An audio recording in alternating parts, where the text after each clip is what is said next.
अस्सलाम वालेकुम। Welcome to my channel voice over by Amna Shah. I hope कि आप खुश होंगे। कहानी शुरू करने से पहले आपसे रिक्वेस्ट है कि अगर आपको मेरा कंटेंट पसंद आता है तो प्लीज़ मेरे चैनल को सब्सक्राइब करें। आइए मलिक सफदर हयात की एक और सनसनीखेज तफ्तीशी कहानी सुनते हैं। वो मौसम गर्मा की एक खुशगवार शाम थी। मैं अपने सरकारी क्वार्टर के लॉन में चंद मिलने वालों के हमरा बैठा बातें कर रहा था। इतने में एक शख्स जिसने खेस की बुक्कल मार रखी थी अंदर आया, झुक कर मुझे सलाम किया और एक खाली कुर्सी पर बैठ गया। उसने चादर में अपना मुंह भी छुपा रखा था, ताहम उसकी घनी मूंछों की झलक मैंने देख ली थी। गर्मियों के मौसम में चादर ओढ़ने का मतलब ये था कि वो दूसरों के सामने अपना आप जाहिर नहीं करना चाहता था। मैंने गुफ्तगू रोक कर उससे उसकी आमद का मकसद पूछा। उसने किसी हालमस्त शख्स की तरह जवाब दिया, बंदे को कोई जल्दी नहीं है, आप इत्मीनान से फारिग हो लें, फिर कुछ अर्ज करूँगा।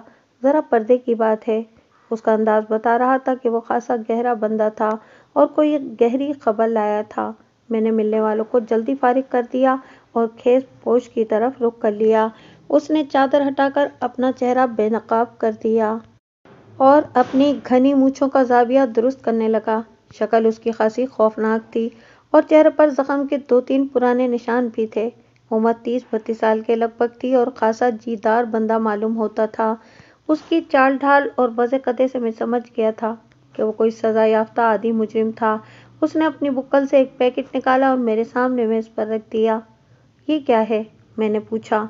ये आवान साहब ने आपके लिए नजराना भेजा है, उसने कहा। चौधरी दोस्त मोहम्मद आवान। इसमें एक बोस्की का जोड़ा और कुछ मिठाई के पैसे हैं। आवान साहब ने आपकी खिदमत में सलाम भी अर्ज किया है।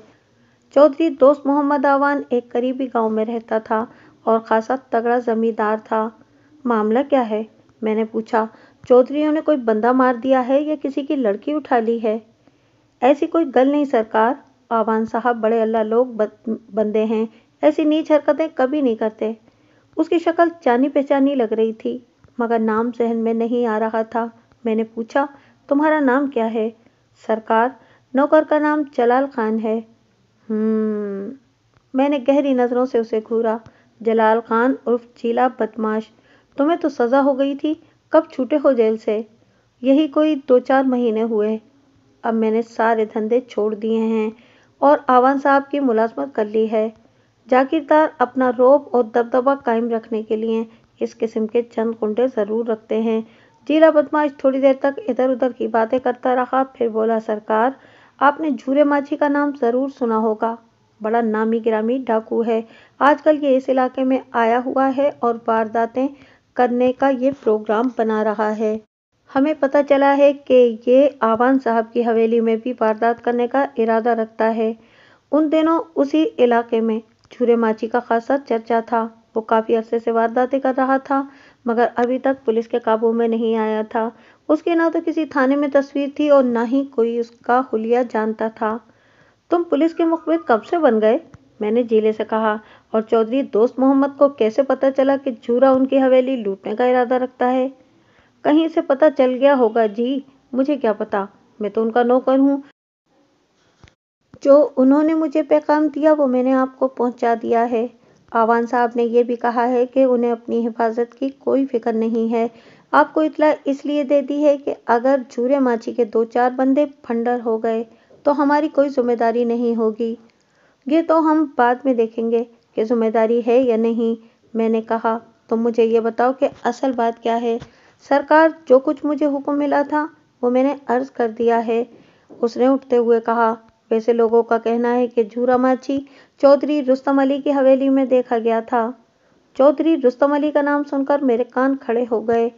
चंद साल पहले चौधरी रुस्तम अली के एक आदमी ने चौधरी दोस्त मोहम्मद के मज़ारे की नौजवान लड़की उठा ली थी और नौबत कत्लो गारत तक पहुंच गई थी, लेकिन कुछ लोगों ने बीच में पड़कर मामला रफे दफे करा दिया था और मकविया को उसके घर पहुंचा दिया था, मगर दिलों की रंजिश खत्म नहीं हो सकी थी। चौधरी दोस्त मोहम्मद के आदमी मौके की ताक में थे। जीले, जाने से पहले अपना ये नजराना उठा लो, मैंने तहकमाना लहजे में कहा, और मेरी बात सुनो। अगर तुम्हारे मालिक को चौधरी रुस्तम अली के घर से कोई खतरा है तो इसकी ज़रूर कोई वजह होगी। रंजिश चौधरी दोस्त मोहम्मद के दिल में थी खतरा चौधरी रुस्तम अली को होना चाहिए था, लेकिन मालूम होता है कि तुम लोग अपनी कार्रवाई मुकम्मल करने के बाद मेरे पास आए हो, इसलिए कान खोलकर सुन लो। अगर मुझे किसी वारदात की इत्तला मिली तो मैं सबसे पहले तुमको अंदर बंद कर दूंगा। क्या बात है मलिक साहब, वो दोबारा बैठ गया। आप तो नाराज हो गए। मैंने कोई गलत बात तो नहीं की? चौधरियों की दुश्मनी का मुझे क्या पता। आप ये तोहफा वापस ना करें, आवान साहब ने बड़ी मोहब्बत से भेजा है। अगर मैं तोहफा वापस ले गया तो उनका दिल मैला हो जाएगा। दिल की तुम फिक्र ना करो, मैंने कहा। मैं चौधरियों के दिलों को बड़ी अच्छी तरह जानता हूँ। चौधरी साहब से कह देना कि मैं खुद उनके पास आऊँगा। तुम ये बंडल उठा लो और चलते बनो। वो थोड़ी देर तक मुझे राजी करने की कोशिश करता रहा, फिर पैकेट उठाकर रुखसत हो गया। अगली सुबह मुझे एक मुखबिर ने खबर दी कि चौधरी रुस्तम अली की नौजवान भांजी, जिसका नाम रेहाना था, अगवा हो गई थी। वो मैट्रिक में पढ़ती थी और अपने प्राइवेट टांगे में आती जाती थी। उसका गांव कस्बे से 1.5-2 मील दूर था। मुखबिर ने यह भी बताया कि चौधरी रुस्तम अली की हवेली में मुसल्लह आदमी इकट्ठे हो रहे हैं और वहां चौधरी दोस्त मोहम्मद की हवेली पर हमला करने के मंसूबे बनाए जा रहे हैं। दोनों चौधरियों के गांव अलग अलग थे। मैंने फौरन एसपी इलाका को सूरत हाल की इत्तला भिजवा दी। फिर निस्फ दर्जन आदमी एक एएसआई की निगरानी में चौधरी दोस्त मोहम्मद के गांव रवाना कर दिए। खुद में 2 आदमियों के हमरा घोड़े पर सवार होकर चौधरी रुस्तम अली की हवेली जा पहुंचा। चौधरी रुस्तम अली का नौजवान बेटा, जिसका नाम शेर अली था, हवेली के सदर दरवाजे पर हमारे इस्तकबाल के लिए मौजूद था। हमारे गांव में दाखिल होने से पहले ही हमारी आमद की खबर हवेली तक पहुंच चुकी थी। शेर अली निहायत गबरू जवान था, बांका, सजीला और खुश शक्ल। उसने हमारे घोड़े मुलाजमों के सुपुर्द कर दिए और हमें बैठक में ले गया। वहां निस्फ दर्जन अफराद मौजूद थे, जो सब के सब चुप बैठे थे। उनके चेहरों पर बरहमी और गजबनाकी पाई जाती थी। चौधरी रुस्तम अली ने सलाम दुआ के बाद पूछा, मलिक साहब, खैरियत तो है? उसने अपनी भांजी की गुमशुदगी या अगवा की कोई बात नहीं की। मैंने भी इस सिलसिले में मोहतात रहना मुनासिब समझा और कहा, आपकी खैर खैरियत पूछने आया हूँ। अल्लाह का बड़ा करम है। आपको जल्दी तो नहीं? खाने वाने का इंतजाम करें? उसका अंदाज बता रहा था कि वो हमसे जल्दी जान छुड़ाना चाहता था। जल्दी तो हमें भी नहीं है, मैंने कहा, लेकिन हम खाना नहीं खाएंगे, पहले हम चुन्नीवाल जाएंगे। वहां से एक वारदात की इत्तला मिली है। चुन्नीवाल का नाम सुनकर सबके कान खड़े हो गए, क्योंकि ये नाम दोस्त मोहम्मद के गांव का नाम था। वारदात वाली बात गप थी। मैं उन्हें ये एहसास दिलाना चाहता था कि अगर वो चौधरी दोस्त मोहम्मद के गांव पर हमले का मंसूबा बना रहे थे तो उन्हें मोहतात हो जाना चाहिए। पुलिस की मौजूदगी में वो ऐसी कार्रवाई नहीं कर सकते थे। चुन्नीवाल में वारदात हो गई है? शेर अली ने कदरे हैरानी से पूछा। यह वारदात का खतरा है, मैंने बात बनाते हुए कहा। मुझे तफसील मालूम नहीं है। जिस वक्त ये इत्तला मिली उस वक्त मैं थाने में मौजूद नहीं था। एएसआई इत्तला मिलते ही 5-6 अफराद के हमरा उधर रवाना हो गया है। रोजनामचे में इत्तला देने वाले का नाम जलाल खान लिखा है। गालिबन बलवे का केस है। शेर अली ने परेशान नजरों से अपने बाप की तरफ देखा। रुस्तम अली की हालत उस शेर की सी हो रही थी जिसके मुंह से उसका शिकार छीन लिया गया हो। वाज़ेह तौर पर उन्होंने अपने हरीफ से इंतकाम लेने की जबरदस्त तैयारी कर रखी थी। रुस्तम अली ने एक मुलाजिम को लस्सी लाने के लिए कहा, फिर मुझे बाजू से पकड़कर एक तरफ ले गया और मुस्तरिब लहजे में बोला, मलिक साहब, हमारे साथ बुझारतें न डालें। हमारे आपके साथ पुराने ताल्लुकात हैं और इंशाअल्लाह हमेशा रहेंगे। हमें सही बात बताएं, क्या रिपोर्ट है? चुन्नीवाल वालों ने क्या रिपोर्ट लिखवाई है और तफ्तीश करने आप यहाँ आए हैं? असल बात क्या है? मेरा ख्याल है कि दोस्त मोहम्मद ने हमारे खिलाफ पर्चा कटवाया है ना यही बात? चौधरी साहब, सही बात दोनों तरफ से होना चाहिए। हम इतनी दूर से चलकर आपके पास आए हैं, हालांकि आना आपको चाहिए था, या आपने हम पर भरोसा करना छोड़ दिया है? भरोसा तो हम आप पर ज़रूर करते हैं और आपको मौका बेमौका तकलीफ भी देते रहते हैं, लेकिन कुछ काम ऐसे भी आन पड़ते हैं जिनमें आप हमारे लिए कुछ नहीं कर सकते, क्योंकि कानून ने आपके हाथ बांध रखे हैं। कानून की सबको पाबंदी करना चाहिए चौधरी साहब, मैंने उसकी आंखों में आंखें डालकर कहा। आपको भी करना चाहिए। अगर आप कानून की खिलाफ वर्जी करेंगे तो हमारे लिए मुश्किलात पैदा हो जाएंगी। ہماری پہلی وفاداری قانون کے ساتھ ہے، اس لیے بہتر یہ ہے کہ آپ ہمیں گھمن گھیریوں میں نہ ڈالیں۔ جو بات ہے وہ کھل کر کریں۔ آخر وہ کون سا ایسا کام ہے جس میں ہم آپ کی مدد نہیں کر سکتے؟ اتنے میں شیر علی بھی ہمارے قریب آ کر ٹھہر گیا تھا۔ وہ بولا، ملک صاحب، معلوم ہوتا ہے کہ خبر آپ تک پہنچ چکی ہے۔ آپ کو زیادہ سے زیادہ ہماری عورتوں کو چھڑا لائیں گے، ہماری ذلت کا بدلہ تو نہیں لے سکیں گے۔ آپ کی کارروائی سے کیا ہوگا؟ 2-4 سال مقدمہ چلے گا اور آخر میں مجرم بری ہو جائیں گے۔ آپ کا قانون تو یہی کچھ کر سکتا ہے۔ ملک صاحب، ہمارے سینوں میں جو آگ جل رہی ہے وہ آپ کی کارروائیوں سے ٹھنڈی نہیں ہو سکتی۔ چودھری رستم علی نے کہا، ملک جی، فی الحال آپ اپنے آدمیوں کو واپس بلا لیں۔ ہمیں کل تک کی مہلت چاہیے، اس کے بعد ہم آپ کو 2-4 آدمیوں کی گرفتاری دے دیں گے۔ آپ کے قانون کا پیٹ بھی بھر جائے گا۔ مخبر نے مجھے بتایا تھا کہ صرف ایک لڑکی جس کا نام ریحانہ تھا اغوا ہوئی تھی، لیکن شیر علی کی بات سے ظاہر ہو رہا تھا کہ اغوا ہونے والیوں کی تعداد 1 سے زیادہ تھی۔ مجھے صرف ایک لڑکی کے اغوا کی اطلاع ملی ہے۔ میں نے کہا، صحیح صورتحال کیا ہے؟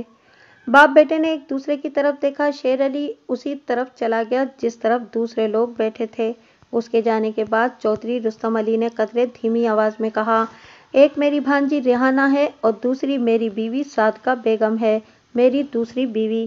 وہ کھل کر کوئی بات بتانے پر تیار نہیں تھا۔ ایک بات جاننے کے لیے کئی سوالات کرنے پڑتے تھے۔ کچھ باتیں مجھے اسی وقت معلوم ہو گئیں، کچھ بعد میں معلوم ہوئیں، لہٰذا میں آپ کو سوال و جواب کے چکر میں ڈالنے کے بجائے خلاصہ بتا دیتا ہوں۔ ریحانہ کی عمر 16-17 سال کے قریب تھی۔ اس کا اسکول 8 بجے لگتا تھا۔ وہ روزانہ 7:30 بجے گھر سے روانہ ہو جاتی تھی۔ دیہات کے خالص ماحول اور خالص غذاؤں نے اس کے جسم پر نمایاں اثر کیا تھا۔ وہ خوبصورت اور فرباندام تھی اور اپنی عمر سے بڑی لگتی تھی۔ اس کا قد بھی دوسری لڑکیوں سے نکلتا ہوا تھا۔ اس روز چودھری رستم علی کی دوسری بیوی صادقہ بیگم بھی اس کے ساتھ تھی۔ قصبے میں اس کے کچھ رشتے دار رہتے تھے اور وہ کئی روز سے ریحانہ کے ساتھ جانے کا پروگرام بنا رہی تھی۔ ریحانہ کی 2-2:30 بجے چھٹی ہو جاتی تھی۔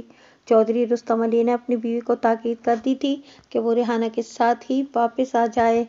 ٹانگا گھر کا تھا اور ادھیڑ عمر کوچوان، جس کا نام صدر دین تھا، ایک قابل اعتماد شخص تھا۔ وہ چودھری رستم علی کا پرانا نمک خوار تھا۔ ٹانگے میں گاؤں کی کچھ دوسری لڑکیاں بھی اسکول جاتی تھیں۔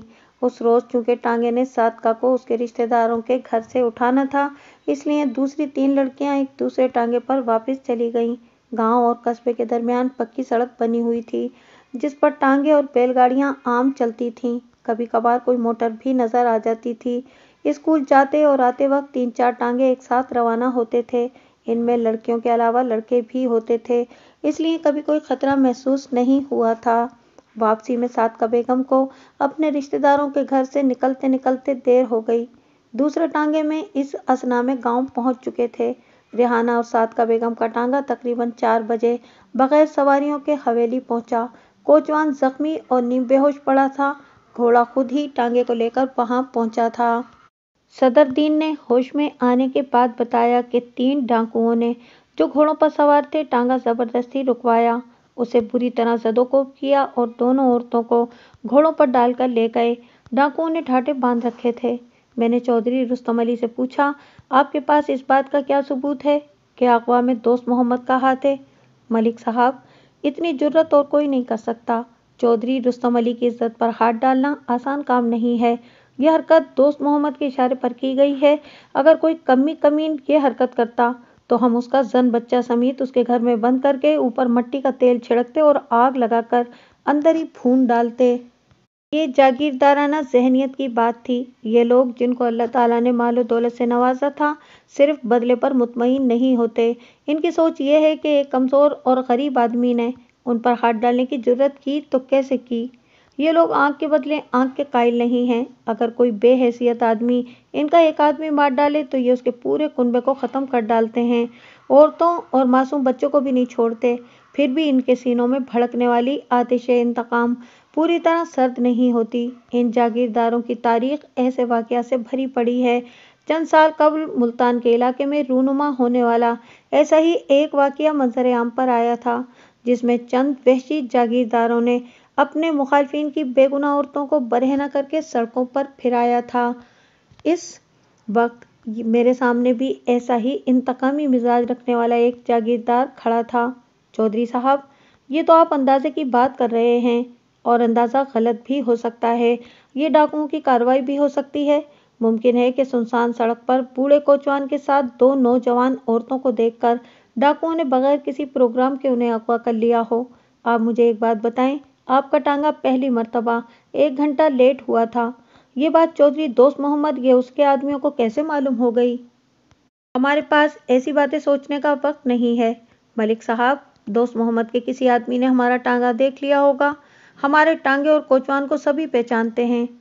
चलें, मैं आपकी बात मान लेता हूँ कि दोस्त मोहम्मद के किसी आदमी ने आपका टांगा पहचान लिया होगा और उसने चुन्नीवाल इतला भिजवा दी होगी। इसके बावजूद इतने थोड़े वक्त में अगवा की मंसूबाबंदी करना बहुत मुश्किल काम है। अगर यह अगवा आम दिनों में होता तो चौधरी दोस्त मोहम्मद पर शक किया जा सकता था, या फिर ये कहना चाहिए कि दोस्त मोहम्मद के आदमी रोज घात लगाकर बैठते थे और आपका टांगा लेट होने के मुंतजिर थे। कल टांगा लेट हुआ और उन्हें काम दिखाने का मौका मिल गया, या फिर मैंने अपनी बात अधूरी छोड़ दी। मैं ये कहना चाहता था कि या फिर वो सादका बेगम का इंतज़ार कर रहे थे, क्योंकि रिहाना तो रोज़ाना आती जाती थी। सादका बेगम पहली दफ़ा निकली थी। गोया अगवा कुनिंदगान का असल टारगेट सादका बेगम थी। लेकिन क्यों? अगवा कुनिंदगान ने उसको क्यों अगवा किया था? चौधरी साहब, यह अगवा की सीधी सादी वारदात मालूम नहीं होती। मैंने कहा, मुझे इसमें कुछ फेर नज़र आता है। आप इस मामले में जल्दी न करें और यह न समझें कि चौधरी दोस्त मोहम्मद हाथ पर हाथ धरे बैठा है। उसे कल ही आपकी तैयारियों की इतला मिल गई थी। वो लोग जवाबी कार्रवाई के लिए तैयार बैठे हैं। इनका आदमी कल शाम मेरे पास आया था और सारे हालात बता गया था।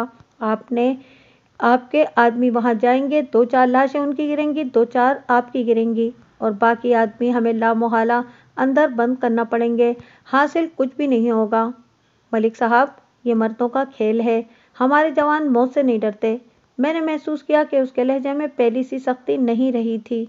ठीक है चौधरी साहब, मैं आपकी बात मानता हूँ, लेकिन जिंदगी और मौत का खेल शुरू होने से पहले इंसान को हकीकत पर नज़र रखनी चाहिए। आप अपना आदमी थाने भेज दें और पहले पर्चा कटवा दें। यह आपके हक में बेहतर होगा। आपको मुखालिफ फरीक पर कानूनी बालादस्ती हासिल हो जाएगी। उसने अपने आदमियों से मशवरा किया और पर्चा कटवाने पर राजी हो गया। वहां से रुखसत होने से पहले मैंने कहा कि मैं सदरुद्दीन कोचवान से मिलना चाहता हूँ। ओ छोड़ें जी, उस जाहिल गंवार से मिलकर आपको कोई फायदा नहीं होगा, शेर अली ने कहा, और वो होश में भी नहीं है। कल से उल्टी सीधी बातें कर रहा है। डाकुओं को देखकर उसका दिमाग ही उलट गया है। मैंने उसकी बात का कोई जवाब नहीं दिया और अपने आदमियों के हमरा वहां से रुखसत हो गया। बाहर निकलकर हमने सदरुद्दीन कोचवान का पता पूछा और एक लंबा चक्कर लगाकर उसके घर पहुंच गए। वो 3 कच्चे कमरों पर मुश्तमिल एक छोटा सा मकान था। हमारी दस्तक के जवाब में एक भारी जिस्म की अधेड़ उम्र औरत दरवाजे पर आई। उसने खद्दर की मैली सी चादर ओढ़ रखी थी और आंखें उसकी सूजी हुई थीं। मेरे इस्तफसार पर उसने बताया कि वो सदरुद्दीन की बीवी नज़ीरा थी। सदरुद्दीन का क्या हाल है? मैंने पूछा। चौधरियों ने बताया है कि कल वो डाकुओं के हमले में जख्मी हो गया था। आहो जी, चौधरी ठीक ही कहंदे ने, उसने रुहासी आवाज में कहा। ऐसी पिंड विच चौधरियों दा सिक्का ही चलदा है। अंदर आ जाओ जी। उसने हमारे दाखिल होने के लिए रास्ता छोड़ दिया। सदरुद्दीन चारपाई पर पड़ा धीमी आवाज में हाय हाय कर रहा था। उसका चेहरा सूजा हुआ था। एक आंख फूलकर कुप्पा हो रही थी। उसके जिस्म पर बंधी हुई मैली सी पट्टी से अंदाजा होता था कि उसे तिब्बी इमदाद फराहम नहीं की गई थी। कमरे में एक सफ़ेद रीश बूढ़ा बैठा हुक्का पी रहा था। एक 13-14 साल लड़की सदरुद्दीन की चोटों पर टिकोर कर रही थी। दूसरे कमरे से किसी लड़की की हिचकियों की आवाज़ आ रही थी। हमें देखकर सफ़ेद रीश बूढ़ा हुक्का हाथ में लिए खड़ा हो गया और आजिज़ी से सलाम किया। लड़की हाथ रोककर हमें देखने लगी। मैंने बूढ़े के सलाम का जवाब दिया और आगे बढ़कर सदरुद्दीन की चोटों का जायजा लिया। बूढ़ा सदरुद्दीन का बाप बदरुद्दीन था। मैंने उससे पूछा कि चौधरियों ने उसके बेटे की मरहम पट्टी क्यों नहीं करवाई। उसकी आंखों में आंसू आ गए। बोला, कोई बात नहीं जी, मामूली चोटें हैं, खुद ही ठीक हो जाएंगी। बाबा जी, ये मामूली चोटें हैं? मैंने हैरानी से कहा। ये तो चारों तरफ से सूजा पड़ा है। इसे तो इसी वक्त अस्पताल भिजवाना पड़ेगा। हद हो गई है बेपरवाही की। थानेदार साहब, गरीब आदमी अपनी मर्जी से कुछ नहीं कर सकता। बूढ़े बदरुद्दीन ने कहा। असां को अस्पताल जाने की इजाज़त नहीं थी। हकीम साहब ने जो मरहम दी थी वो लगा रहे हैं। रब सोने दा हुक्म होया ते बंदा चंगा हो जावेगा। उसका इशारा बड़ा वाज़ेह था। चौधरी रुस्तम अली ने उसके बेटे को अस्पताल ले जाने की इजाज़त नहीं दी थी। गालिबन वो नहीं चाहते थे कि बात पुलिस तक पहुंचे। ऐसी सूरत में उन्हें अपने तौर पर तिब्बी इमदाद का इंतज़ाम करना चाहिए था, क्योंकि सदरुद्दीन उनका मुलाजिम था। नज़ीरा बीबी मेरे लिए एक मूड़ा उठा लाई और अपनी बेटी से बोली, सकीना, थानेदार होना, कुछ पंखा जल। मैं मूड़े पर बैठ गया और सदरुद्दीन से पूछा, सदरुद्दीन, क्या बात हुई थी? तुमने किसी को पहचाना नहीं? ना जी, मैंने किसी को नहीं पहचाना, उसने कमज़ोर सी आवाज़ में जवाब दिया। उन्होंने ढाटे बांध रखे थे और अचानक ही झाड़ियों से निकलकर सड़क पर आ गए थे। दो पीछे की तरफ थे और एक आगे की तरफ से टांगा रोकने का हुक्म दे रहा था। जनाब, मैंने टांगा दौड़ाने की बड़ी कोशिश की, मगर मेरी कोई पेश नहीं चली। दोनों बीबियां पीछे बैठी हुई थीं। उन्होंने चीखना शुरू कर दिया। घोड़ा भी दूसरे घोड़ों को देखकर घबरा गया था। वो सड़क के किनारे उगी हुई झाड़ियों में घुस गया और जोर जोर से हिनहिनाने लगा। टांगा रुकते ही मैंने नीचे छलांग लगाई और डाकुओं का मुकाबला करने की कोशिश की। एक डाकू ने घोड़ा मेरे ऊपर चढ़ा दिया। मैं चोट खाकर खाई में गिर गया। इतने में डाकुओं ने बीबियों को अपने घोड़ों पर डाला और गायब हो गए। मैंने उठकर घोड़े को थपकी शपकी दी और फौरन गांव रवाना हो गया। थानेदार साहब, मेरा कोई कसूर नहीं है जी, मैं डाकुओं का मुकाबला नहीं कर सकता था। मैंने हैरत से उसकी बात सुनी। उसके चेहरे और जिस्म पर जो चोटें नजर आ रही थीं, वो एक दफा घोड़ा चढ़ाने से नहीं आ सकती थीं। नेज़ चेहरे पर जो चोटें नजर आ रही थीं, वो किसी कुंदाले की चोटें मालूम होती थीं। उसने पूरी बात नहीं बताई थी। सदरुद्दीन, डाकुओं के पास तुमने कोई हथियार वगैरह भी देखे थे? मैंने पूछा। एक डाकू के हाथ में मुझे पिस्तौल नजर आया था। हो सकता है कि दूसरे दो के पास भी पिस्तौल ही हो। तुमने उनके पास कोई लाठी या डंडा वगैरह तो नहीं देखा? ना जी, मुझे ऐसी कोई चीज़ नज़र नहीं आई। मैंने कहा, टांगा रोकने के बाद जब तुम नीचे उतरे और बीवियों की मदद करने की कोशिश की, तो एक डाकू ने अपना घोड़ा तुम पर चढ़ा दिया और तुम खाई में जा गिरे। उसके बाद क्या हुआ था? उसके बाद क्या होना था जी? मैं खाई से बाहर निकला तो डाकू बीवियों समेत वहां से जा चुके थे। सदरुद्दीन, ये तुम्हारे चेहरे पर जो चोटें हैं, ये कैसे आई हैं? वो कुछ देर छत को घूरता रहा और फिर बोला, जनाब, ये चोटें भी किस्मत में लिखी थीं। कबल इसके कि मैं अगला सवाल करता, उसका बूढ़ा बाप बोला, थानेदार साहब, जब नौकर अपने मालिक की अमानत की हिफाजत नहीं कर सकता तो उसे चोटें तो खाना ही पड़ती हैं। मैं पहले ही समझ गया था, मैंने कहा, इसे चौधरियों ने मारा है। सदरुद्दीन कुछ नहीं बोला। मैंने ठीक अंदाजा लगाया था, सदरुद्दीन कोचवान को चौधरियों ने मारा था। जब ही शेर अली ने कहा था कि उस जाहिल गंवार से मिलकर हमें कोई फायदा नहीं होगा। सदरुद्दीन का कसूर कोई नहीं था, लेकिन चौधरियों ने अपना गुस्सा तो निकालना ही था। कोई गल नहीं जी, उसने आजिज़ी से कहा, नौकरों को मालिक का गुस्सा भी सहना पड़ता है। नज़ीरा बीबी, जो अभी तक चुप बैठी थी, एकदम फट पड़ी। बोली, खसमानू खानड़े और नुतड़े निखट्टे, शाला एना दी बेड़ी डूब जावे। हाय वे मेरे या रब्बा, मेरी कुड़ी दियां लीरां ला छड़िया ने, अल्लाह करे एना दी हवेली नू अग लग जावे। बूढ़े बदरुद्दीन ने उठकर जल्दी से अपनी बहू के मुंह पर हाथ रख दिया और बोला, सबर कर नज़ीरा बीबी, सबर कर। चौधरी के कानों तक तेरी आवाज़ पहुंच गई ते रहंदी खुंदी इज्जत भी लीरों लीर हो जावेगी। रब सोना सब कुछ देख रहा है, वो सब्र करने वालों की फरियाद सुनता है। नज़ीरा ज़ारो कतार रोने लगी। रोते हुए बोली, गल सुनिए थानेदार जी, रब नू की जवाब देवोगे? हाय वे मेरा रब्बा, एना चौधरियां नू आप ही चुक ले। सदरुद्दीन, क्या बात है? मैंने कहा, तुम क्यों कुछ नहीं बोलते? अगर तुम रिपोर्ट नहीं लिखवाओगे तो हम कार्रवाई कैसे करेंगे? चौधरियों ने क्या किया है तुम्हारे साथ? रपट, बूढ़े बदरुद्दीन ने कहा। थानेदार साहब, रपटों से क्या होता है? तुसी चौधरियों का कुछ नहीं बिगाड़ सकते। अगर हमने रिपोर्ट लिखवा दी तो कल हमारी लाशें उठाने वाला भी कोई नहीं मिलेगा। बात तो वो ठीक कहता था। एक गरीब कोचवान की रिपोर्ट पर चौधरियों के खिलाफ कार्रवाई करना मुश्किल काम था। अव्वल तो उसके हक में गवाही देने वाला कोई न मिलता, और दूसरी बात ये कि चौधरी उसे और उसके गवाहों को अदालत तक पहुंचने की मोहलत ही न देते।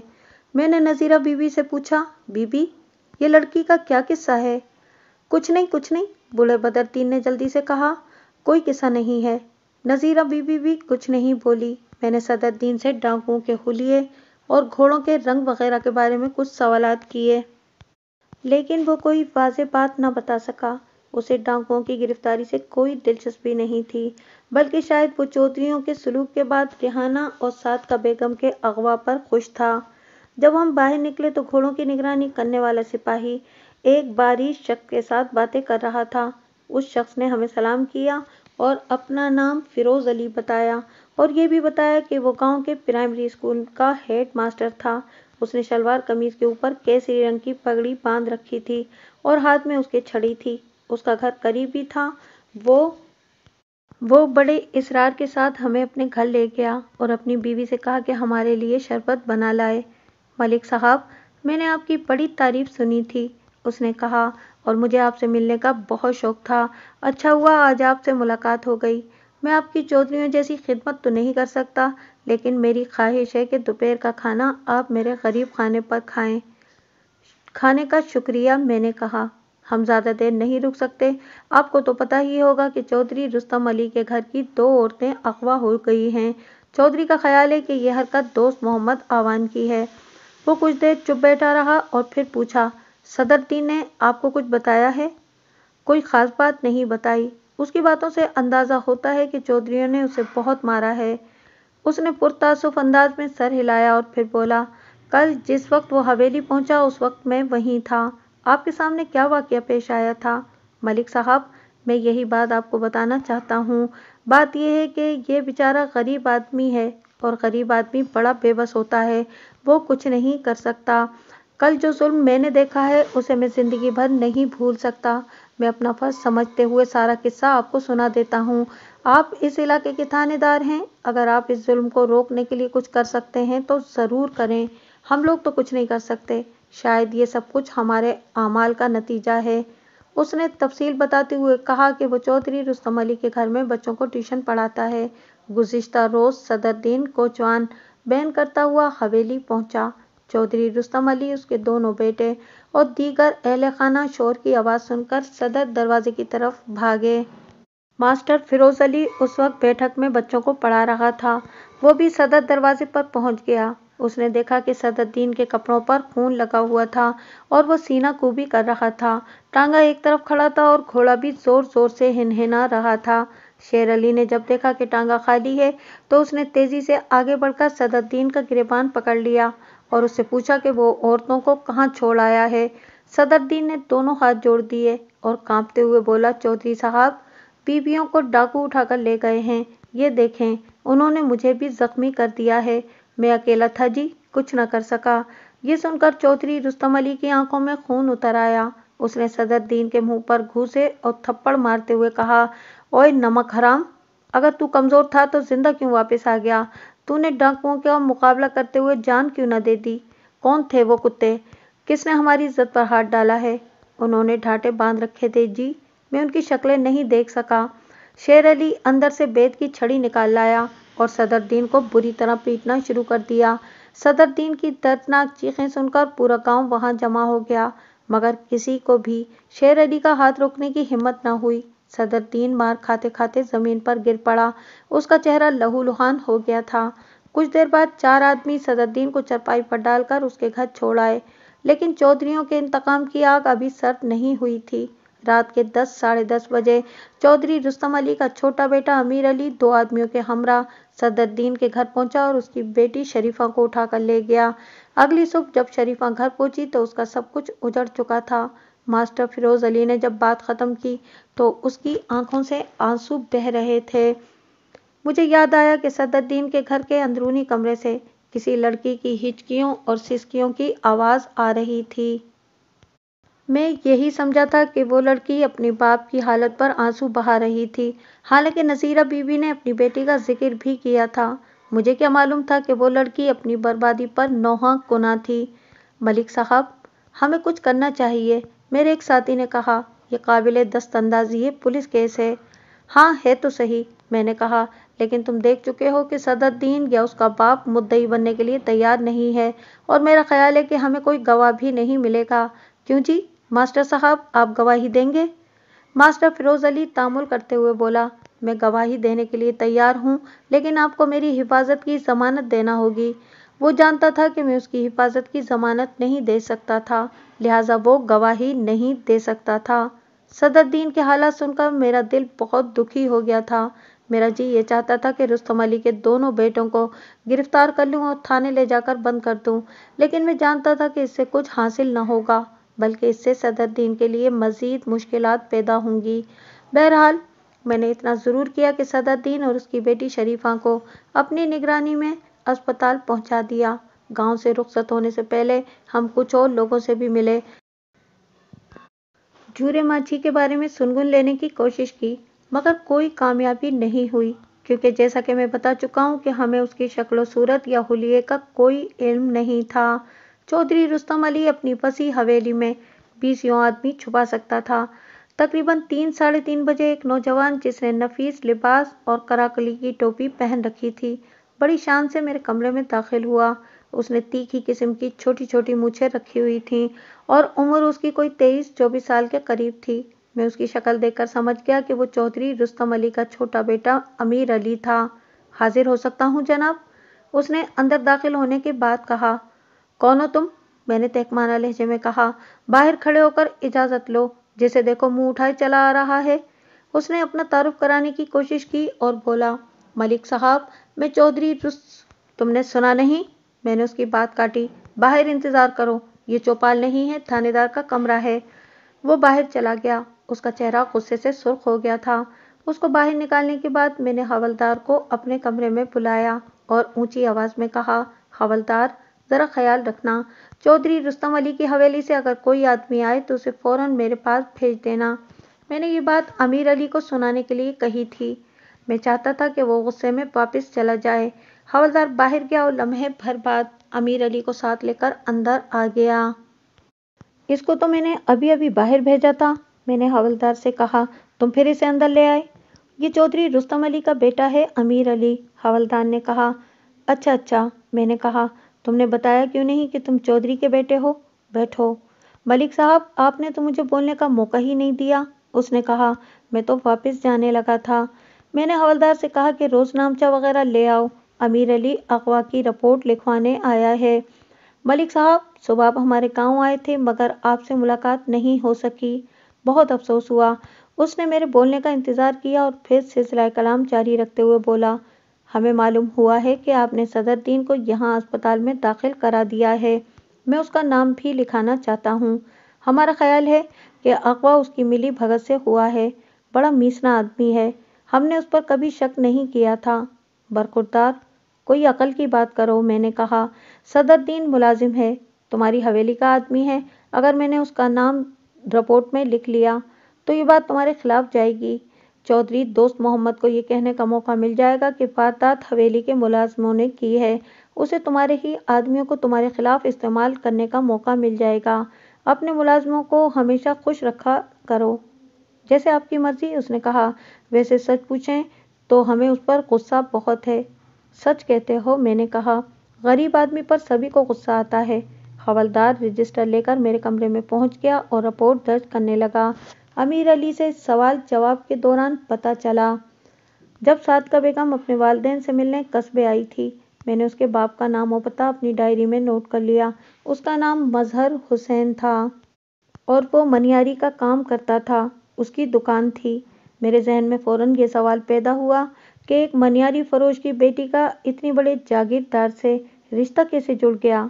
امیر علی کو فارغ کرنے کے بعد میں نے کچھ ضروری کام نمٹائے اور پتہ پوچھتا ہوا مظہر حسین کے گھر پہنچ گیا۔ میں نے اپنے ساتھ کسی کو نہیں لیا تھا۔ دروازہ ایک بوڑھی عورت نے کھولا۔ اس کا چہرہ بتا رہا تھا کہ وہ خاصی پریشان ہے۔ میں نے اسے سلام کیا اور کہا کہ میں صادقہ بیگم کے کسی رشتہ دار سے ملنا چاہتا ہوں۔ عورت نے بتایا کہ وہ صادقہ بیگم کی ماں ہے۔ بعد میں اس کا نام فاطمہ بی بی معلوم ہوا۔ میری درخواست پر وہ مجھے ایک سادہ سی بیٹھک میں لے گئی، تاہم وہ اپنی بیٹی کے بارے میں بات کرتے ہوئے ہچکچا رہی تھی۔ کمرے میں 2 افراد اور آ گئے تھے، ایک اس کی بہو اور دوسرا اس کا بیٹا تھا، جس کا نام غالباً شبیر حسین تھا۔ ماں جی، ہمیں اطلاع ملی ہے کہ آپ کی بیٹی صادقہ بیگم کو کل ڈاکوؤں نے اغوا کر لیا ہے۔ اس کے ہمراہ چودھری رستم علی کی بھانجی ریحانہ بھی تھی۔ آپ کی بیٹی کل آپ سے ملنے آئی تھی اور غالباً 3 ساڑھے 3 بجے ریحانہ کے ہمراہ ٹانگے میں واپس روانہ ہوئی تھی۔ تھوڑی دیر پہلے امیر علی اغوا کی رپورٹ لکھوا کر گیا ہے۔ اچھا؟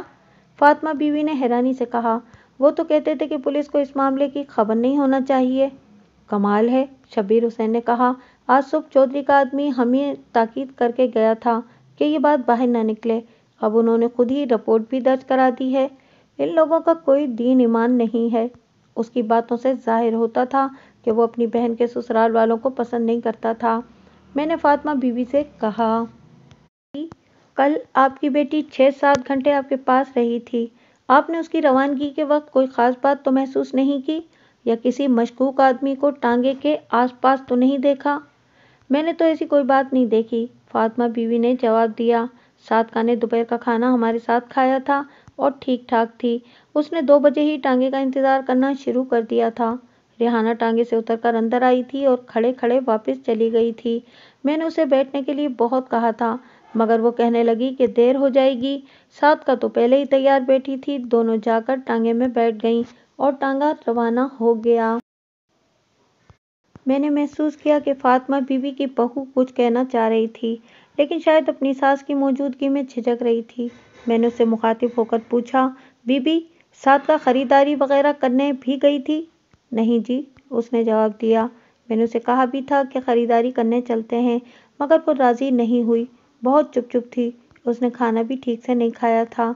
ماں جی برا نہ مانے تو ایک بات پوچھوں؟ میں نے فاطمہ بیوی سے پوچھا۔ آپ نے چودھریوں کے ساتھ کیسے رشتہ جوڑ لیا؟ اس نے افسردگی سے جواب دیا، بس جی، ہونے والی بات ہو کے ہی رہتی ہے، ہم نے کیا رشتہ جوڑنا تھا۔ تھوڑی دیر بعد شبیر حسین اٹھ کر اندر چلا گیا۔ میں دونوں عورتوں سے باتیں کرتا رہا۔ چند لمحوں کے بعد اندر سے کسی بچے کے رونے کی آواز سنائی دی۔ یہ آواز سن کر فاطمہ بیوی بھی اندر چلی گئی۔ اس اثنا میں بھی رخصت ہونے کے لیے اٹھ چکا تھا۔ تھانے دار صاحب، میں آپ کو ایک بات بتانا چاہتی ہوں، فاطمہ بیوی کی بہو نے رازدارانہ لہجے میں کہا۔ میرا خیال ہے کہ صادقہ کی اپنے آدمی سے انبن ہو گئی ہے۔ کل وہ بہت پریشان تھی۔ کیا اس نے تمہیں کوئی ایسی بات بتائی تھی؟ میں نے پوچھا۔ میں نے ٹول لینے کی بہت کوشش کی تھی، مگر اس نے کچھ نہیں بتایا۔ یہی کہتی تھی کہ سب ٹھیک ہے، لیکن جاتے وقت وہ اپنا سارا زیور میرے پاس رکھوا گئی ہے۔ کہتی تھی کہ کسی کو بتانا نہیں، گھر میں کسی کو یہ بات معلوم نہیں ہے۔ وہ یہ بات کر ہی رہی تھی کہ اس کی ساس ایک شیرخوار بچے کو گود میں اٹھائے ہوئے واپس آ گئی۔ بچہ رو رہا تھا، اس لیے میرا اندازہ ہے کہ ساس نے بہو کی بات نہیں سنی تھی۔ اس کی بات نے مجھے ششوپن میں ڈال دیا۔ اگر صادقہ کی چودھری رستم علی سے انبن ہو گئی تھی تو کوئی عجب نہیں کہ اغوا میں اسی کا ہاتھ ہو۔ ایک امکان اور بھی تھا، ہو سکتا تھا کہ انبن رستم علی کی پہلی بیوی یا اس کی اولاد سے ہوئی ہو، اور صادقہ نے اپنا مستقبل خطرے میں دیکھ کر زیور اپنی بھابھی کی تحویل میں دے دیا ہو۔ ایسی صورت میں اغوا میں شیر علی یا امیر علی کا ہاتھ بھی ہو سکتا تھا۔ لیکن ریحانہ بھی ساتھ تھی۔ غالباً ریحانہ کو اس لیے ساتھ اغوا کر لیا گیا تھا کہ حویلی کے کسی آدمی پر شک نہ جائے۔ اس قسم کے خیالات میں الجھے ہوئے میں نے گلی میں قدم رکھا۔ ابھی میں چند قدم ہی چلا تھا کہ ایک نوجوان جو قریبی مکان کے محرابی دروازے میں کھڑا تھا، جلدی سے میری طرف بڑھا۔ اسے میں پہلے بھی گلی میں دیکھ چکا تھا۔ اس کی عمر 28-30 سال کے لگ بھگ تھی۔